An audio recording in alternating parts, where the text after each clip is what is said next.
Welcome all. I am Mayur Jagdale and we are going through our subject electrical and electronic measurements from which we have started topic number 1, that is fundamentals of measurement. So let's start our today's session. What we will learn today. आज आपण काय शिकणार आहोत बघा. First point आहे तुमचा classification of instruments. कुठल्या कुठल्या प्रकारचे तुमचे इन्स्ट्रुमेंट्स असतात त्याचं क्लासिफिकेशन काय ते बघणार आहोत. त्यानंतर what is absolute instrument. Absolute instrument म्हणजे काय असतं. त्यानंतर what is secondary instrument. Secondary instrument म्हणजे काय असतं. Then analogue instrument and digital instrument. हे काय बनणार आहोत आपण शिकणार आहोत. ठीक आहे. फर्स्ट आहे क्लासिफिकेशन ऑफ इन्स्ट्रुमेंट्स. ओके. आता इन्स्ट्रुमेंटचं क्लासिफिकेशन कसं होते बघा. पहिला जो क्लासिफिकेशन आहे तुमचा तो आहे तुमचा ॲब्सोल्यूट इन्स्ट्रुमेंट. आपण पुढं इन डिटेल्स बघणारच आहोत. ठीक आहे. फक्त क्लासिफिकेशन कुठले आहेत ते बघून घ्या एकदा, लक्षात ठेवा. तुम्हाला मे बी क्वेश्चन पडेल एक्झाम मध्ये, give the classification of the instruments. त्यावेळी तुम्ही फक्त हे नावं लिहायचे.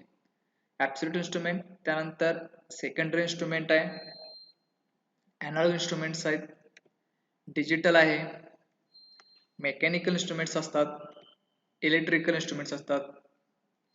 ठीक आहे. हे काय जर तुमचं क्लासिफिकेशन झालं. कुठल्या कुठल्या प्रकारचे तुमचे इन्स्ट्रुमेंट्स असतात. ॲब्सोल्यूट टाईप असतात, सेकंडरी टाईप असतात, ॲनालॉग टाईप असतात, डिजिटल असतात, मेकॅनिकल असतात आणि इलेक्ट्रिकल असतात. ठीक आहे. हे सगळे आपले इन्स्ट्रुमेंट्स काय आहेत ते पाहायचं आहे.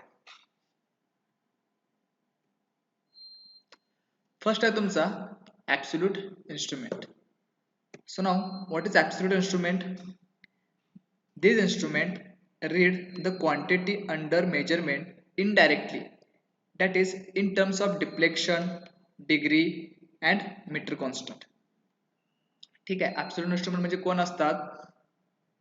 एक असे इन्स्ट्रुमेंट्स जे काय करतात, तुमची जे काही मेजरमेंट्स आहेत, तुम्हाला जी क्वांटिटी रीड करायची आहे ते इनडायरेक्ट तुम्हाला काय करून देते, रीड करून देते. म्हणजे तुम्हाला डिफ्लेक्शनच्या स्वरूपात मिळते किंवा डिग्रीच्या स्वरूपात मिळते, मीटरच्या स्वरूपात मिळते. याचं परत तुम्हाला कॅल्क्युलेशन करावं लागतं. इनडायरेक्टली म्हणजे काय तुम्हाला डायरेक्ट रीडिंग मिळत नाही. याचं परत तुम्हाला कॅल्क्युलेशन करून तुम्हाला ते क्वांटिटी डिफाईन करावं लागतं. त्यालाच काय म्हणतो आपण ॲब्सोल्यूट इन्स्ट्रुमेंट. नेक्स्ट आहे तुमचा secondary instruments. So what is second instrument? This instrument read the quantity under measurement directly. तसं आता ॲब्सोल्यूटला बघितलो आपण, ते काय होतं, इनडायरेक्ट मेजरमेंट तुम्हाला देत होतं. पण सेकंडरी इन्स्ट्रुमेंट मध्ये काय मिळतं तुम्हाला, डायरेक्ट मेजरमेंट्स मिळतात. तुम्ही एखादी व्हॅल्यू तुम्हाला मेजर करायची आहे, फॉर एक्झाम्पल व्होल्टेज किंवा करंट, तर ॲमीटर थ्रू तुम्हाला डायरेक्ट ते रिडिंग मिळून जातं. त्याला काय म्हणायचं, secondary instrument. That is if the ammeter reads directly in ampere. म्हणजेच काय, तुम्हाला करंट मेजर करायचा तर काय करून देणार तुम्हाला ॲमीटर, डायरेक्ट करंट मेजर करून देणार तुम्हाला. त्यालाच काय म्हणतो आपण सेकंडरी इन्स्ट्रुमेंट. तुम्हाला डायरेक्ट रिडिंग मिळतात. तुम्हाला काय करायचं आहे, एका बलाचं व्होल्टेज मेजर करायचं, तुम्ही घरामधलं व्होल्टेज चेक करायचं. तुम्ही डायरेक्ट मीटर तुमच्या 2 पॉईंट मध्ये कनेक्ट करणार, व्होल्ट मीटर, आणि डायरेक्ट तुम्हाला व्होल्ट मीटरच्या डिस्प्लेवरती त्याचं रिडिंग मिळून जाणार. त्यालाच काय म्हणतो आपण सेकंडरी इन्स्ट्रुमेंट. आता सेकंडरी इन्स्ट्रुमेंटच्या अंडर भरपूर इन्स्ट्रुमेंट्स आहेत, त्याचं क्लासिफिकेशन पण आहे, ते काय बघूया आपण. Secondary instrument are classified as below. हा क्वेश्चन पण तुम्हाला विचारतील, give the classification of secondary instrument. First आहे तुमचा डिपेंडिंग अपॉन द ऑपरेशन. ठीक आहे. जसं ऑपरेशन आहे त्यानुसार तुझं क्लासिफिकेशन कसं केलंय बघा. फर्स्ट आहे मॅग्नेटिक मीटर्स, सेकंड आहे induction meter, hot wire meter, electrostatic meter. आता डिपेंड ऑन ऑपरेशन म्हणजे काय बघा. मॅग्नेटिक मीटर्स म्हणजेच काय, मॅग्नेटिझमच्या प्रिन्सिपलवरती जे तुमचे मीटर्स वर्क होतात त्याला काय म्हणायचं, मॅग्नेटिक मीटर. इंडक्शनच्या प्रिन्सिपलवर जे मीटर्स तुमचे वर्क होतात, इलेक्ट्रोमॅग्नेटिक इंडक्शनचं जे प्रिन्सिपल आहे त्यावरती जे मीटर्स तुमचे वर्क होतात त्याला काय म्हणायचं, इंडक्शन मीटर. हॉट वायरच्या प्रिन्सिपलवर जे मीटर्स वर्क होतात त्याला म्हणायचं hot wire.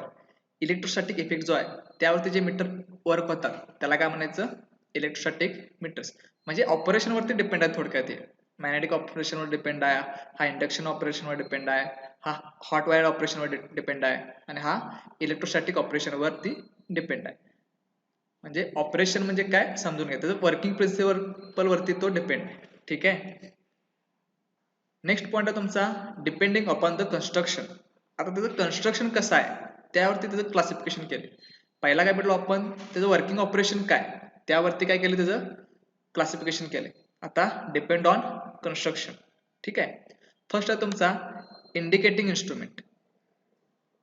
Indicating type instrument असतात, कन्स्ट्रक्शन त्याचं तसंच केले. तो फक्त काय करणार, इंडिकेट करणार. त्याला काय म्हणायचं आपण, इंडिकेटिंग इन्स्ट्रुमेंट. इंडिकेट म्हणजे तुम्हाला माहिती आहे फक्त शो करणार. सेकंड आहे तुमचा रेकॉर्डिंग इन्स्ट्रुमेंट. आता ह्याचं कन्स्ट्रक्शन कसं केलं आपण, रेकॉर्डिंग टाईप केले. म्हणजेच काय, ते इन्स्ट्रुमेंट रेकॉर्ड पण करणार रिडिंग तुमचे जे काय आहेत, त्याला काय म्हणतो आपण, रेकॉर्डिंग इन्स्ट्रुमेंट. नेक्स्ट आहे तुमचा इंटिग्रेटिंग इन्स्ट्रुमेंट्स. ओके, जे इन्स्ट्रुमेंट तुमचे इंटिग्रेटिंग करणार, कॅल्क्युलेशन्स वगैरे करू देणार, त्याला काय म्हणायचं आपण, इंटिग्रेटिंग इन्स्ट्रुमेंट्स. ओके, हे तुमचे काय होते, depend on construction. Indicating type construction आहे त्याचं, रेकॉर्डिंग टाइप कन्स्ट्रक्शन आहे आणि इंटिग्रेटिंग टाइप कन्स्ट्रक्शन आहे. डिपेंडिंग अपॉन द एरर, काही एरर्स असतात त्यावरती डिपेंड जे तुमचे इन्स्ट्रुमेंट्स आहेत. स्टँडर्ड मीटर्स, त्यानंतर आहे सब स्टँडर्ड मीटर्स आणि फर्स्ट ग्रेड इन्स्ट्रुमेंट्स. हे झालं तुमचं क्लासिफिकेशन कशाचं, सेकंडरी इन्स्ट्रुमेंटचं हे क्लासिफिकेशन आहे. तुम्ही कन्फ्युजन करून घेऊ नका. क्लासिफिकेशन ऑफ इन्स्ट्रुमेंट विचारलं तर तुमचं कुठलं आहे, ॲब्सोल्यूट आणि सेकंडरी आहे, अॅनालॉग आहे, डिजिटल आहे, इलेक्ट्रिकल, मेकॅनिकल. हे तुमचं कुठलं झालं, इन्स्ट्रुमेंटचं क्लासिफिकेशन झालं. ठीक आहे. आता जर तुम्हाला स्पेशली सेकंडरी इन्स्ट्रुमेंटचं क्लासिफिकेशन विचारलं तर हे तुमचं क्लासिफिकेशन आहे. त्यामध्ये डिपेंडिंग अपॉन ऑपरेशन, असं लक्षात ठेवा ऑपरेशन कुठले कुठले आहेत, मॅग्नेटिक प्रिन्सिपलचं ऑपरेशन आहे, इलेक्ट्रोस्टॅटिक आहे, इंडक्शन आहे, असं तुम्ही लक्षात ठेवू शकताय. डिपेंड अपॉन कन्स्ट्रक्शन, इंडिकेट करायचं आहे मला, ते रेकॉर्ड करायचं आहे, इंटिग्रेट करायचं आहे, हे कन्स्ट्रक्शन नुसार मी केलोय टाइप्स आहेत. डिपेंड अपॉन एरर, आता एरर घालवायचं आहे, स्टँडर्ड मीटर पाहिजेत ना, स्टँडर्ड, सब स्टँडर्ड, फर्स्ट ग्रेड, असं तुमचं काय झालं मीटरची नावं झाली. ठीक आहे. आणि डी आहे सेकंड ग्रेड इन्स्ट्रुमेंट. ओके, एक राहिला होता यामधला. आता इथं तुझं आपलं हे दिले बघा, डिफरन्शिएशन दिले ॲब्सोल्यूट इन्स्ट्रुमेंट अँड सेकंडरी मधलं. ह्या दोघांच्या मधला फरक काय. ठीक आहे, तुम्हाला हे पण विचारू शकतात. फक्त काही पॉईंट्स आहेत ते फक्त बघून घ्या. ॲब्सोल्यूट इन्स्ट्रुमेंट मध्ये काय, it gives magnitude of quantity in terms of physical constant of instrument. ते काय देते, फिजिकल कॉन्स्टंट मध्ये तुमचं काय देते, रिडिंगचं देतं. ठीक आहे. It gives reading of the quantity directly on the scale at a time of measurement. तुम्हाला काय करतं, डायरेक्ट मेजरमेंट देते थोडक्यात. सेकंडरी काय करतं, तुम्हाला डायरेक्ट मेजरमेंट करून देते. त्यानंतर आहे calibration is not required. Second point, तुम्हाला ॲब्सोल्यूट मध्ये कॅलिब्रेशन करायची गरज नाही आहे, फिजिकल क्वांटिटी तुम्हाला देणार आहे, त्यामुळं कॅलिब्रेशनची काही गरज नाही आहे. Calibration with absolute instrument is required time to time as per requirement. तुम्हाला ह्या इन्स्ट्रुमेंटचं कॅलिब्रेशन करावं लागतं. सेकंडरी इन्स्ट्रुमेंट जे आहेत त्याचं कॅलिब्रेशन करावं लागतं. प्रिव्हियस लेक्चरला आपण कॅलिब्रेशन म्हणजे काय बघितलं होतं. ठीक आहे. तुम्हाला काय करायला लागतं, जे काय ॲब्सोल्यूट इन्स्ट्रुमेंट आहेत, स्टँडर्ड इन्स्ट्रुमेंट्स आहेत, त्याच्याबरोबर तुम्हाला कॅलिब्रेशन ह्याचं करावं लागतं. Measurement is time consuming because of tedious calculation. इथे तुम्हाला डायरेक्ट रिडिंग मिळतात काय, नाही मिळत. त्यामुळे काय होतं, कॅल्क्युलेशन्स तुम्हाला इथं करावे लागतात. मग टाइम कन्झ्युमिंग तुमचे काय आहेत, ते कॅल्क्युलेशन्स आहेत. त्यामुळे मेजरमेंटला पण काय लागणार, तुम्हाला इथं वेळ लागणार ॲब्सोल्यूटला. आता सेकंडरीला बघा, measurement is quick because of direct indication. तुम्हाला मेजरमेंट लगेच सांगता येणार, कारण का तुम्हाला डायरेक्टली रिडिंग मिळते. इथं कुठलेही कॅल्क्युलेशन, थोडेफार कॅल्क्युलेशन आहेत सेकंडरी मध्ये पण तुमचं काम सोपं करून मिळते या ठिकाणी. ठीक आहे. फोर्थ नंबर पॉईंट आहे very rarely used in practical applications. तुमचा जो ॲब्सोल्यूट इन्स्ट्रुमेंट आहे ते काय करतो आपण, शक्यतो प्रॅक्टिकल मध्ये जास्त वापरत नाही, कारण का टाइम कन्झ्युमिंग आहे, कॅल्क्युलेशन जरा डिफिकल्ट आहे, त्यामुळे आपण काय करतोय, प्रॅक्टिकल मध्ये जास्तीत जास्त वापरत नाही. Secondary instruments very widely used in practical instruments. म्हणजेच काय, सगळीकडे आपण काय करतोय, सेकंडरी इन्स्ट्रुमेंट्सच वापरतोय. तुम्हाला क्वेश्चन पण विचारतील, ॲमीटर कुठल्या टाईपचा इन्स्ट्रुमेंट आहे, व्होल्टमीटर कुठल्या टाईपचा इन्स्ट्रुमेंट आहे, कुठला आहे, सेकंडरी. जे आपल्या प्रॅक्टिकल लॅबमध्ये इन्स्ट्रुमेंट्स आहेत ते कुठले आहेत तुमचे सेकंडरी, थोडं लक्षात ठेवा. Absolute instruments are used in laboratories as standardizing instruments. जसं मी तुम्हाला मगाशी म्हटलो, जे काही स्टँडर्ड इन्स्ट्रुमेंट्स आहेत स्टँडर्ड लायब्ररीमध्ये ते वापरणार आहे त्यालाच काय म्हणतो आपण ऍब्सोल्यूट इन्स्ट्रुमेंट म्हणतो. Secondary instruments are used in everyday measurement work. तुम्ही काय करू शकताय, म्हणजे जे काही मेजरमेंट्स आहेत डेली जे काही मेजरमेंट्स तुम्हाला करायचे आहेत त्या ठिकाणी तुम्ही सेकंडरी इन्स्ट्रुमेंट्स वापरू शकताय. आता याचं एक्झाम्पल दिले बघा ऍब्सोल्यूटचं, टँजेंट गॅल्व्हनोमीटर. हा काय तुमचा एक इन्स्ट्रुमेंट आहे मेजरमेंटसाठी. ठीक आहे. सेम वे सेकंडरीचे एक्झाम्पल दिलेत, ॲमीटर आहे, व्होल्टमीटर आहे, एम्पियर हॉवर मीटर आहे, वॅट मीटर आहे. हे आपण बघणार आहोत. ठीक आहे. ॲमीटर म्हणजे काय, व्होल्टमीटर काय, एम्पियर हॉवर मीटर म्हणजे काय, वॅट मीटर म्हणजे काय, आपण पुढं बघणार आहोत. तुम्हाला शिकायला आहे. फक्त हे मीटर्स लक्षात ठेवा. ॲमीटर काय करतोय, करंट मेजर करतोय. Voltmeter voltage. एम्पियर हॉवर तुमचं पर हॉवरचं जे काय एम्पियर आहे किंवा करंट आहे तो मेजर करतोय. वॅट मीटर तुमची पॉवर मेजर करतो. ठीक आहे. नेक्स्ट आहे तुमचं ॲनालॉग इन्स्ट्रुमेंट्स. ओके, तुम्हाला ऍब्सोल्यूट आणि सेकंडरी समजलं असेल आय थिंक. आता आपण बघणार आहोत ॲनालॉग आणि डिजिटल. तुम्हाला नावावरून समजलं असेल ॲनालॉग काही इन्स्ट्रुमेंट्स असतात, डिजिटल असतात, तुम्ही बघितला पण आहात. ठीक आहे. आता ॲनालॉग इन्स्ट्रुमेंट म्हणजे काय बघा, the instrument whose output is continuous function of time.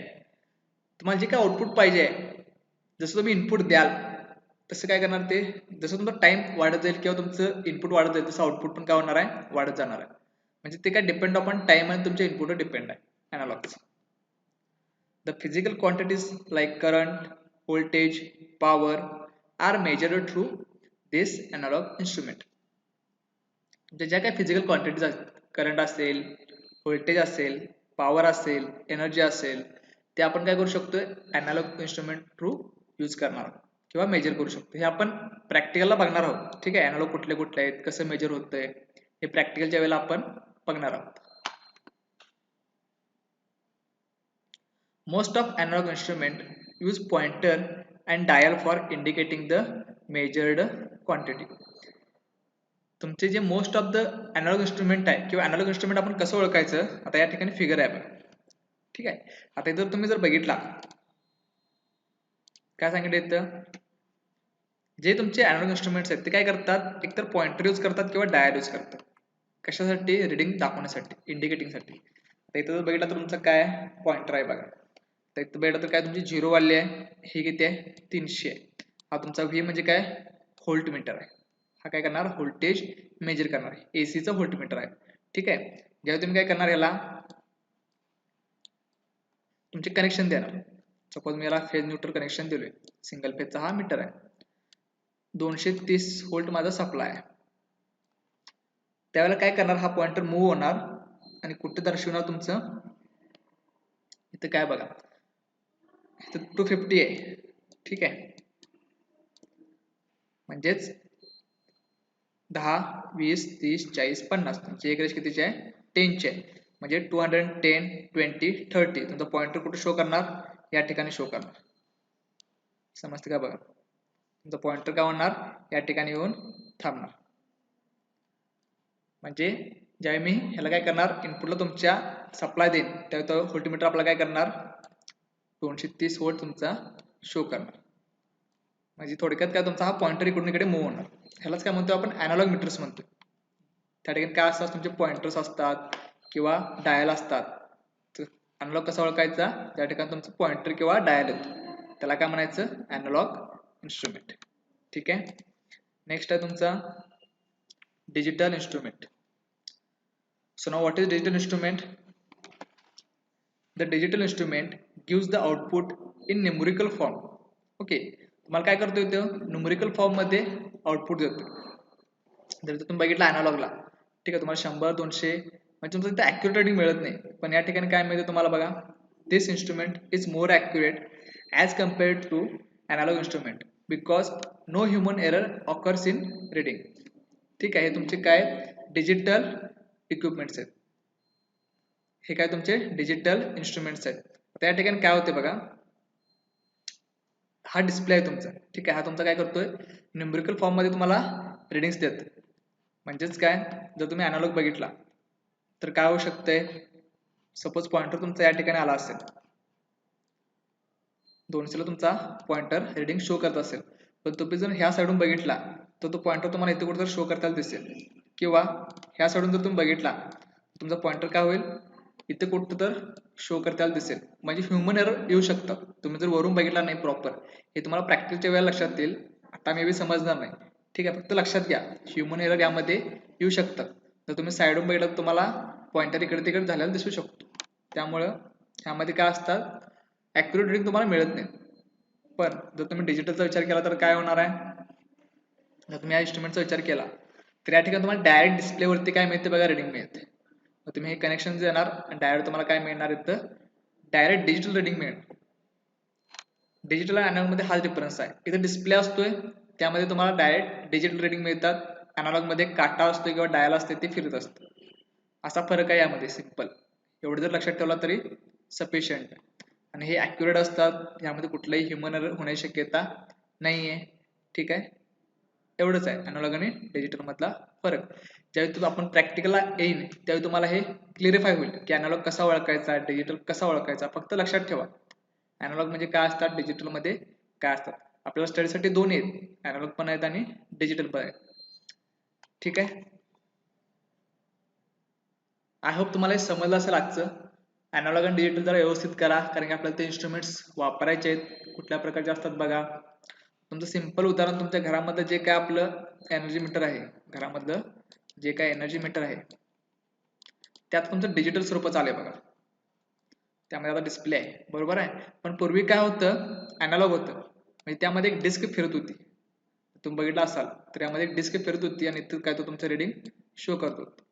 ठीक आहे, आता त्याचं रिप्लेसमेंट कशात झाले, डिजिटल मध्ये झाले. आणि तो तुम्हाला डायरेक्ट काय मिळतात, रिडिंग्स मिळतात.